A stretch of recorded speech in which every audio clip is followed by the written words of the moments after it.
Père et du Fils et du Saint-Esprit, ainsi soit-il, mais bien chers frères et sœurs, neveux, nièces, amis, continuons notre explication de la doctrine chrétienne. Dans la causerie antérieure, nous avons parlé du purgatoire. Continuons notre méditation sur le purgatoire et je m'appuie sur le catéchisme catholique populaire de François Spirago, Padre François Spirago. Nous savons que toutes les âmes qui laissent ce monde en état de grâce, de pardonner, reconvertir, réconcilier avec Dieu, se sauvent. Certains vont directement au ciel, les innocents et les pénitents. Les autres, Dieu leur donne la possibilité de se purifier avant d'entrer au ciel, ce que c'est vraiment le purgatoire. Donc, le purgatoire, c'est vraiment un chef-d'œuvre de la miséricorde de Dieu. Dieu est juste, exige les réparations, et Dieu miséricordieux veut notre salut. Donc, il nous donne la possibilité d'expier nos péchés avant d'entrer au ciel.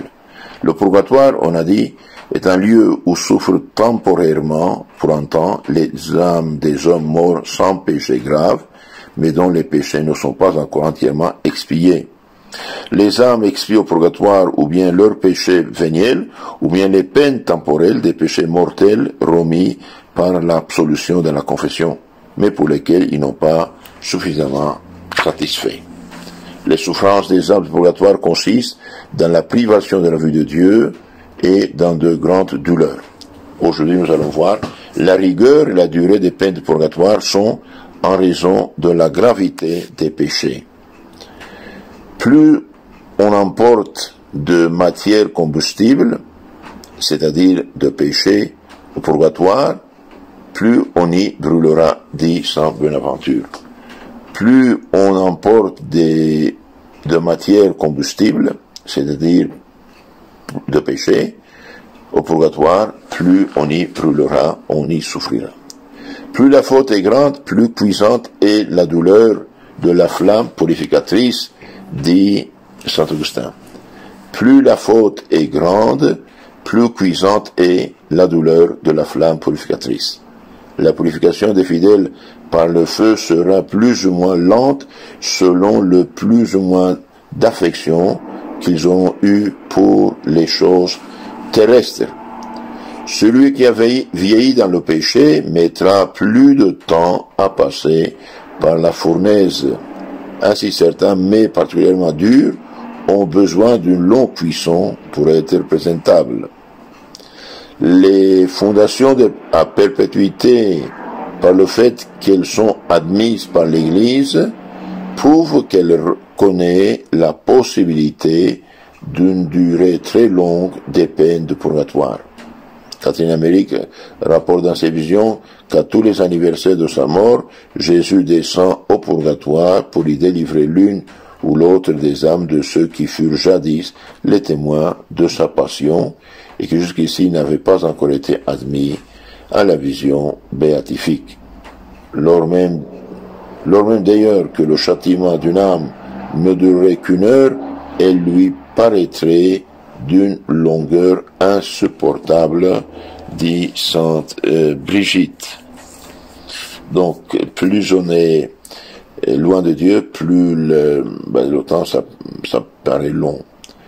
Quelques saints sont d'avis que certaines âmes, sans doute les âmes très parfaites, ne sont punies que par la privation de la vue de Dieu sans souffrir la peine du sens.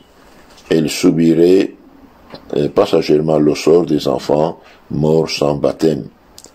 La peine du sens serait en relation avec le péché extérieur. Les péchés de gourmandise, par exemple, seront punis par la faim et la soif. Sainte Brigitte voyait des âmes subissant les peines correspondant aux membres où elle avait péché le plus. Sainte Marguerite Corton en vit plusieurs condamnés à rester au purgatoire jusqu'à la restitution du bien mal acquis par elle. Ceux qui ont volé, ceux qui ont fait des mauvais négoces, eh bien, ils sont restés au purgatoire jusqu'à la restitution de ces biens mal acquis. D'après une autre sainte, un peintre resta au purgatoire jusqu'à la destruction d'une œuvre scandaleuse peinte par lui. Donc un peintre avait fait une peinture scandaleuse, mauvaise, eh bien il restait là jusqu'à ce que cette peinture a été détruite. Descendez souvent au purgatoire pendant votre vie, dit saint Augustin, afin de ne pas y entrer après votre mort. Si Dieu veut, dans la causerie suivante, nous parlerons de l'existence du purgatoire, qui est donc démontrée par les enseignements de Jésus-Christ, et surtout par l'usage et la doctrine de l'Église infaillible. Il est remarquable du reste que presque tous les peuples de l'univers croient à l'existence du purgatoire. La raison elle-même nous indique qu'il doit y en avoir un. Nous verrons aussi après, les fidèles vivants peuvent secourir les âmes du purgatoire par le saint sacrifice de la messe, par les bonnes œuvres, le jeûne, le mont, la prière, la réception des sacrements et les indulgences. Les parents des défunts sont plus strictement obligés de les soulager. La prière pour les défunts est une œuvre de miséricorde et nous procure à nous-mêmes la bénédiction de Dieu et la rémission de nos péchés. Ayez la charité de renvoyer ces causeries à vos contacts pour aider d'autres personnes à avoir charité avec les défunts. Que Dieu vous bénisse, le Saint Jésus vous garde. Amen.